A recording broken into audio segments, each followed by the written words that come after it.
সংস্কারের ৩১ দফা বিএনপির ভারপ্রাপ্ত চেয়ারম্যান জনাব তারেক রহমান কর্তৃক ঘোষিত ৩১ দফা। এটি একটি পরিপূর্ণ সংস্কার প্রস্তাবনা, যেটি ২০২২ সালে জুলাই মাসে ২৭ দফা আকারে তারেক যে প্রকাশ করেছিলেন, পরবর্তী ২৩ সালে এসে এটা ৩১ দফায় রূপান্তরিত করেন।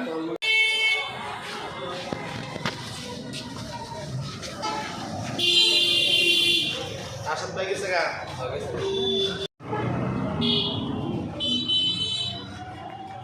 বিএনপির ভারপ্রাপ্ত চেয়ারম্যান তারেক রহমান কর্তৃক ঘোষিত দেশ সংস্কারের শিক্ষা স্বাস্থ্যের সহযোগিতা প্রত্যাশা করছি।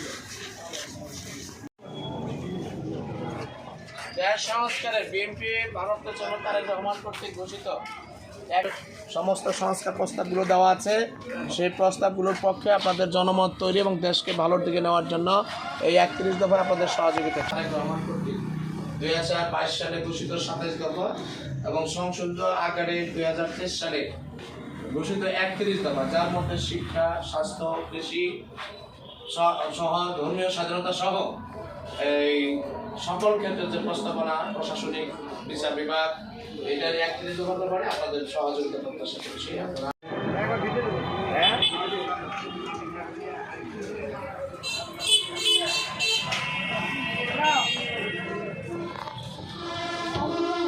সংস্কারের জন্য নতুন ঘোষিত ৩১ দফা, সংস্কারের যে ৩১ দফা, এটি ২০২২ সালে সর্বপ্রথম ২৭ দফা আকারে ঘোষণা করেন। ২৩ সালে এটা সংশোধিত আকারে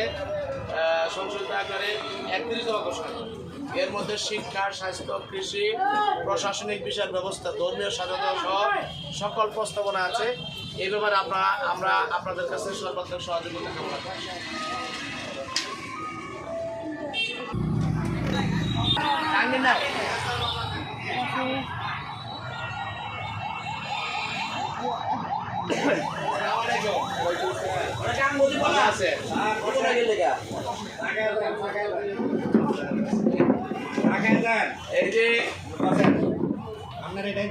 দেশ সংস্কারের ৩১ দফা বিএনপির ভারপ্রাপ্ত চেয়ারম্যান কর্তৃক ঘোষিত ৩১ দফা, যেটি ২০২২ সালে সর্বপ্রথম ২৭ দফা আকারে ঘোষণা করা।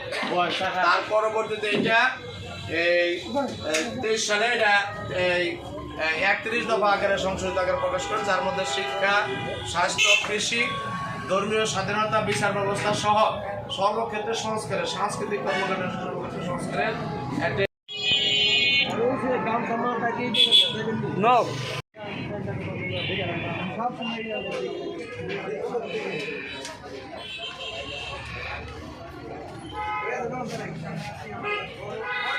ঠিক আছে।